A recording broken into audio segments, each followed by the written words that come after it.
In 1936, a German archaeologist made a discovery that would shatter everything we thought we knew about ancient technology. Buried beneath the sands of Iraq, he found a collection of 2,000-year-old clay jars that shouldn't exist. Because when modern scientists tested these ancient artifacts, they discovered something impossible. These clay pots could generate electricity.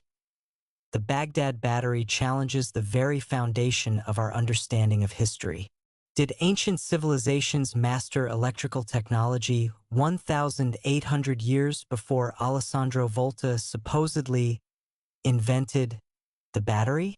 Or are we looking at the greatest archaeological coincidence in human history? By the end of this video, you'll see evidence that will make you question everything you learned about the progression of human technology. And you'll discover why mainstream archaeology desperately wants to bury this discovery forever.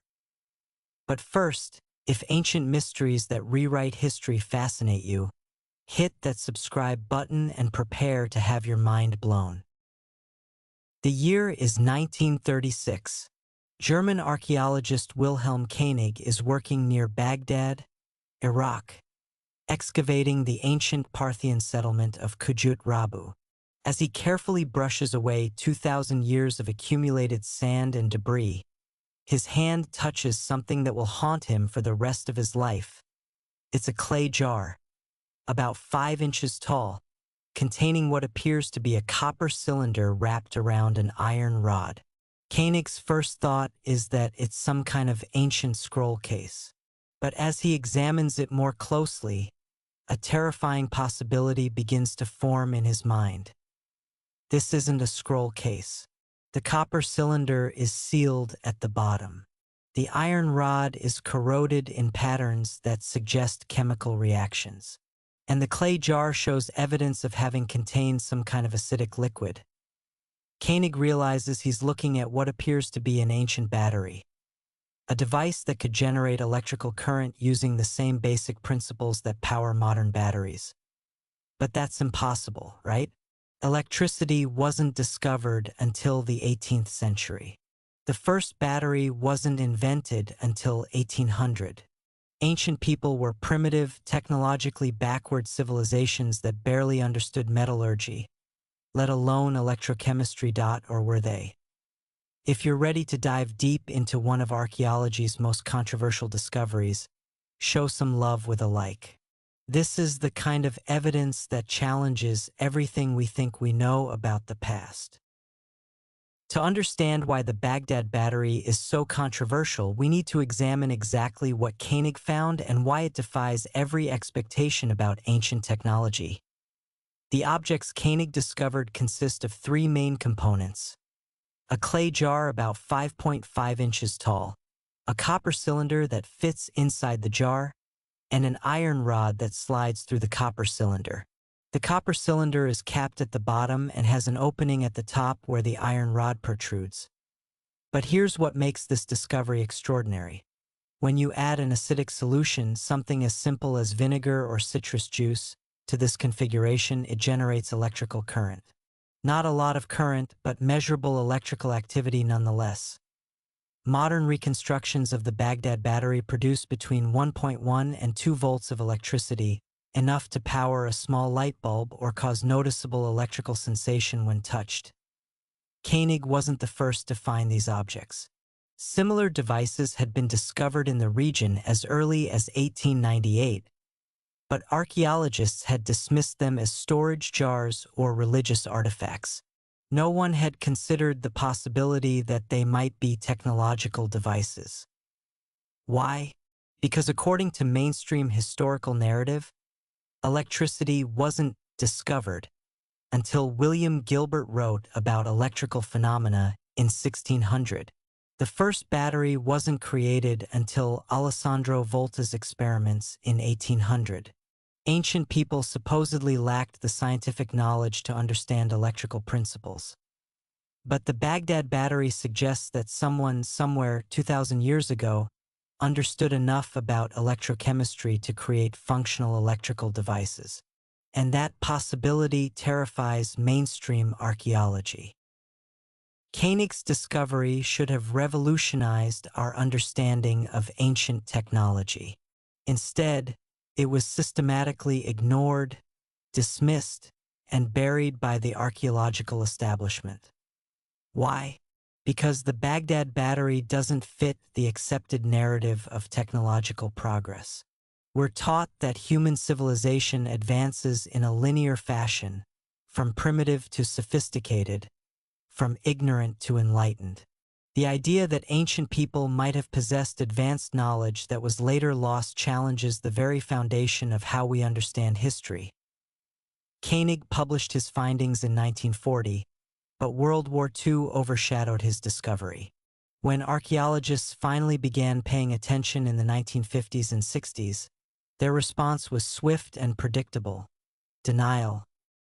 The objects were reclassified as storage vessels or ritual containers. The fact that they could generate electricity was dismissed as coincidence. Mainstream archaeology argued that just because something can function as a battery doesn't mean it was designed to be a battery. But here's my question for you, and I want you to think about this carefully. If you found a 2,000-year-old device that generated electricity, would you assume it was designed for that purpose? Or would you look for alternative explanations? Drop your honest thoughts in the comments below. The most telling aspect of this cover-up is what happened to the original artifacts. Many of the Baghdad batteries were housed in the National Museum of Iraq. In 2003, during the Iraq War, the museum was looted. Thousands of priceless artifacts disappeared, including several of the most well-preserved Baghdad batteries. Coincidence?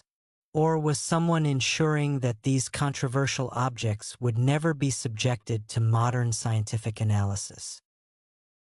Despite attempts to suppress this discovery, independent scientists have conducted extensive tests on surviving Baghdad battery replicas. The results are undeniable. These devices work exactly like modern batteries. Dr.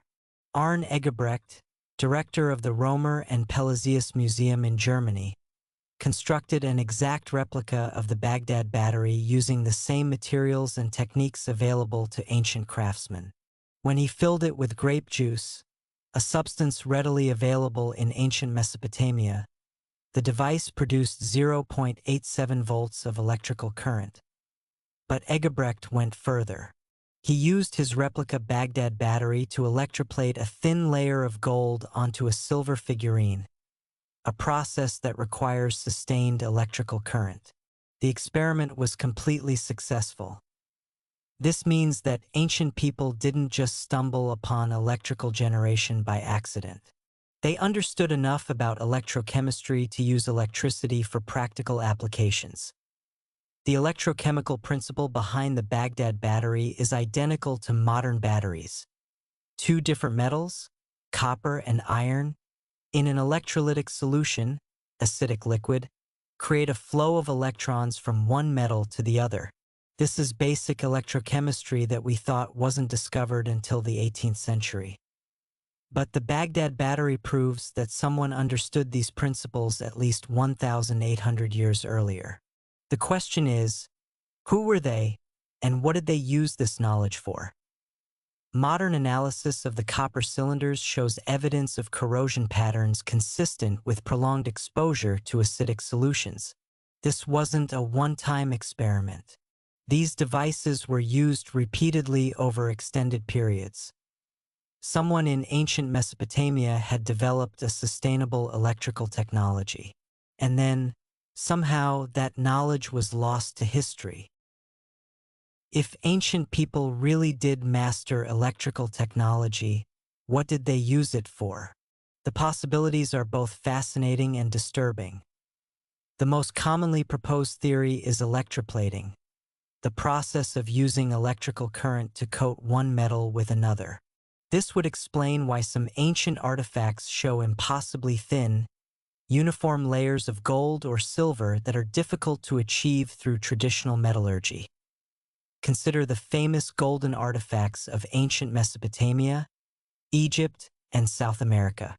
Some of these objects show gold layering so thin and uniform that modern metallurgists struggle to understand how they were created without electrical processes. But electroplating requires more than just electrical current. It requires understanding of electrical conductivity, metal chemistry, and precise timing. This suggests a level of scientific sophistication that mainstream archaeology insists didn't exist in ancient times.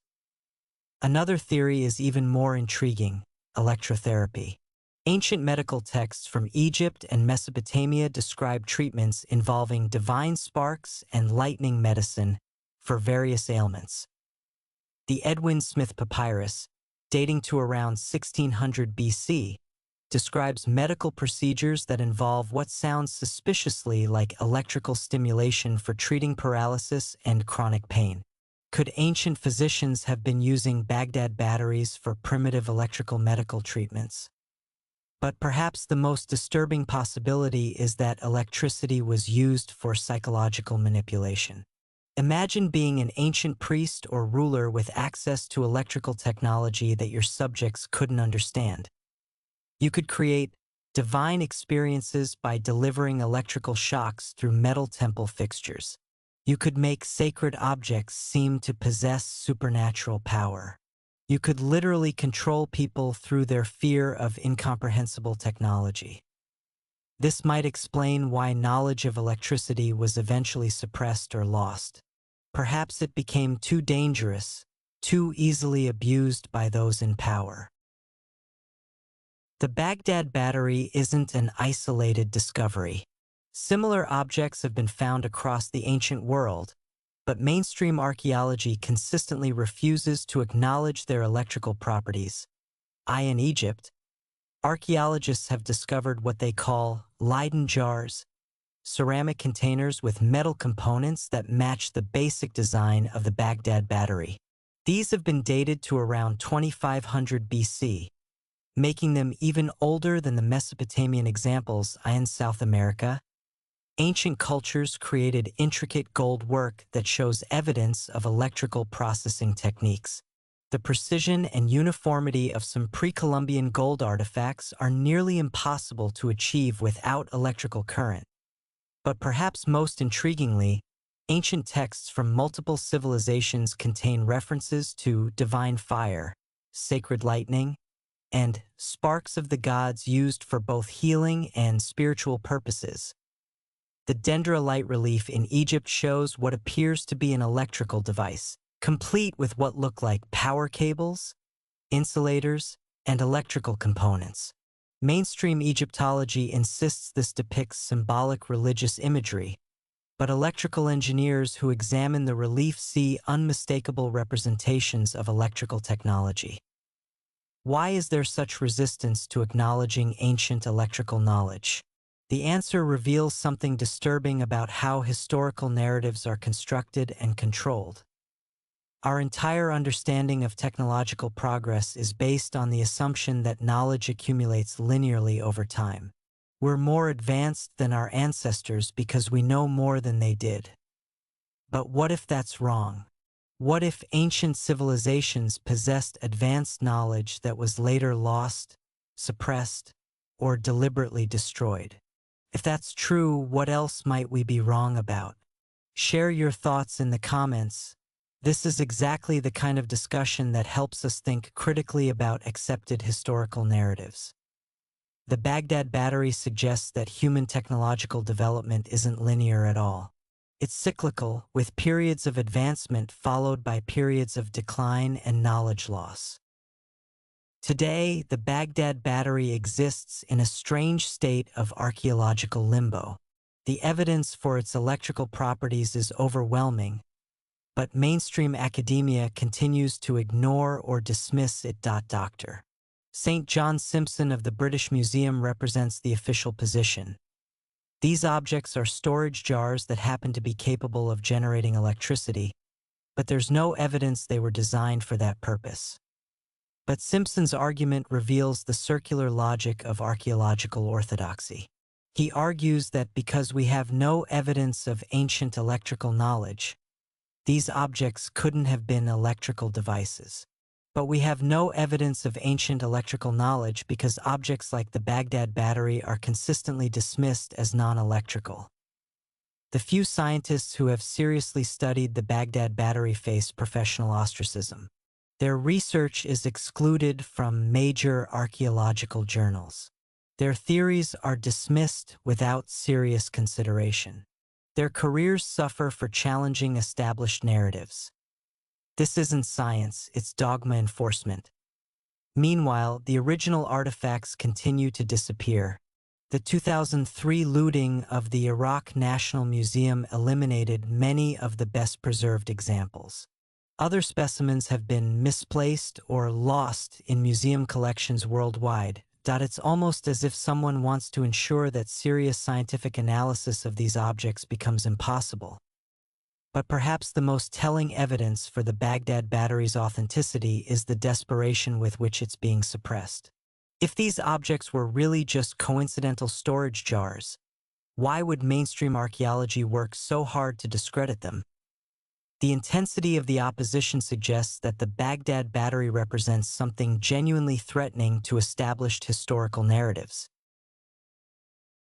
If the Baghdad Battery is genuine, if ancient people really did understand electrical principles, then everything we think we know about the progression of human civilization is wrong. It means that technological knowledge isn't cumulative. Advanced civilizations can develop sophisticated understanding that is later lost, forgotten, or deliberately destroyed. It means that our ancestors weren't the primitive, ignorant people we imagine them to be. They were capable of scientific insights that we're only now beginning to rediscover. And it means that human history is far more complex, mysterious, and cyclical than we've been taught to believe. The Baghdad Battery also raises disturbing questions about what other ancient knowledge might have been suppressed or lost. If people 2,000 years ago understood electricity, what else did they understand? Did they have other technologies that we've dismissed as impossible? Did they possess scientific knowledge that challenges our understanding of physics, chemistry, or biology? Perhaps most importantly, the Baghdad Battery suggests that knowledge can be deliberately erased from history. If ancient electrical technology was suppressed once, it could be suppressed again in our modern world, where information is increasingly controlled by a small number of powerful institutions. The Baghdad Battery serves as a warning. Technological knowledge is fragile, and it can disappear if those in power decide it's inconvenient or dangerous. Standing in the ruins of ancient Mesopotamia today, surrounded by the archaeological evidence of sophisticated civilizations, it's impossible not to wonder what other secrets are buried beneath the sand, waiting to challenge everything we think we know about our past. The Baghdad Battery represents more than just an ancient artifact. It's a symbol of the lost knowledge that challenges our most basic assumptions about human progress and technological development. Whether you believe these objects were genuine electrical devices or remarkable coincidences, they force us to confront an uncomfortable truth. Our understanding of the past is incomplete, biased, and possibly deliberately distorted. The next time someone tells you that ancient people were primitive, or that technological progress only moves forward, remember the Baghdad Battery. Remember that 2,000 years ago, someone understood enough about electricity to create functional electrical devices, and then that knowledge vanished from history. The real question isn't whether ancient people had electrical technology. The real question is, what else don't we know about our own past? If this deep dive into suppressed archaeological evidence fascinated you, smash that like button and subscribe for more hidden historical mysteries. And here's my question for you. If ancient civilizations really did possess advanced technology that was later lost, what modern technologies do you think might be at risk of disappearing? Share your thoughts in the comments below. I respond to as many as I can, and your insights often reveal patterns that inspire future investigations. Next week, we're exploring another piece of impossible ancient technology: the Antikythera mechanism. A 2,000-year-old computer that predicted astronomical events with accuracy that wasn't matched again until the 20th century. Hit that notification bell so you don't miss it. Until then, keep questioning the official stories, and remember, history is written by the victors, but the truth is buried with the evidence.